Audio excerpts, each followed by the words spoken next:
We've been trying desperately, our newsroom, to ask investigators. We've been interviewing aviation experts to see what may have led up to this as well. CBS 8's Kelly Hessedal spoke to an aviation expert who kind of broke down the timing of this and even was able to find some of the chatter that the pilot had with control towers. Let's listen in on what that sound was and the reaction.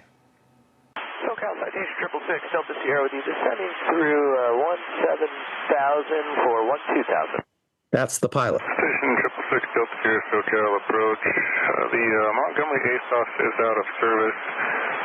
Which approach would you like? Yeah, 6 Delta Sierra, yeah, we noticed that. Take the RNAV 28, please.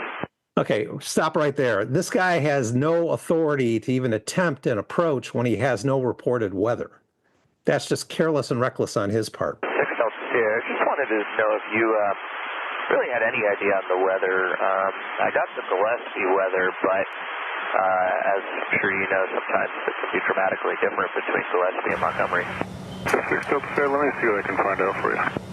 Okay, thanks. Yeah, according to Gillespie, it's pretty much down to minimum, so I just want to see what I'm in for here.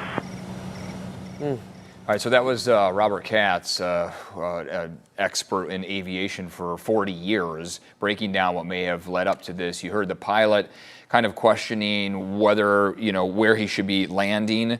We know that he was saying he understood what the weather was like at Montgomery Gibbs Executive Airport, but did not know exactly what the weather was going to be like for Gillespie Field. Those two airports are 14 miles apart. I flipped that around. Right. Knew what the weather was like at Gillespie, but it wasn't sure of Montgomery, which is where the crash happened, about a mile just south of there. And Evan's been talking about the different weather stations and the fog that you see in some spots.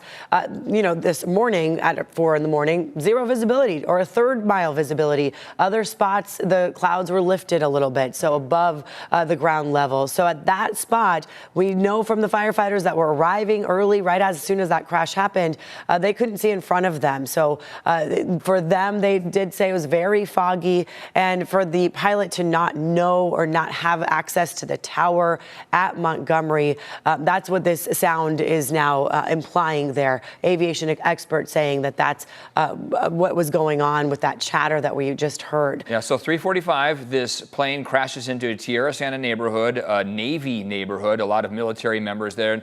We've heard people saying there were crashes and bangs and loud noises. They walked out and saw balls of fire. Their cars lit up on fire. 15 homes were impacted by this. We've been talking to a lot of those residents about what they saw. Right, and many people with babies you just saw in that video trying to get their children out of their homes.